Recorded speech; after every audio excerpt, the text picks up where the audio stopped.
ফ্লেটবিলাকৰ মানুহবিলাকে খোজকাঢ়ে আৰু বহি পেলাই।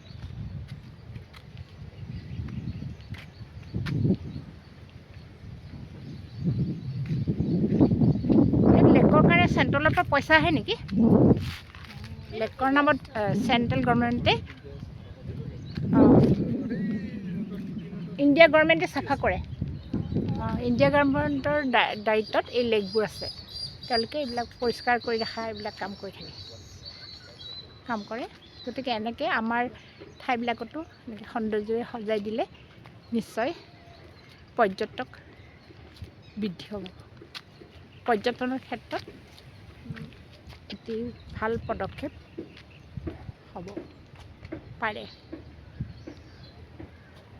আৰু আমাৰ স্থানীয় মানুহবিলাকেও এইদৰে প্ৰকৃতিৰ সৈতে উমলিব পাৰিব।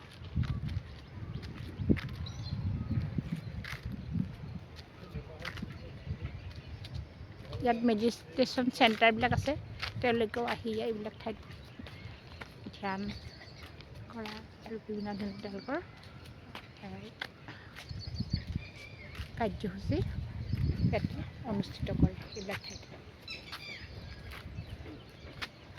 মেডিটেশ্যনৰ কাৰণে পানী লাগেতো, পানীৰ ঠাইতে মেডিটেশ্যনটো বেছি কৰে, পানী থকা ঠাইত, বুজিছে? সেইকাৰণে সিহঁতে এইবিলাক আৱিষ্কাৰ কৰিছে। পানীৰ কাৰণে পানী থকা ঠাইতে মেডিটেশ্যন, আৰু য'ত প্ৰকৃতিৰ লগত একাত্ম হ'ব কাৰণে। কি হয় এইটো? কলমৌ। অঁ, মই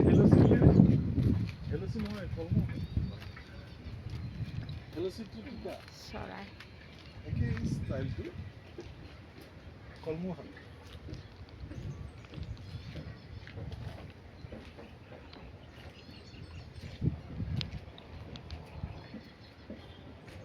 প্ৰদূষণমুক্ত আকাশ।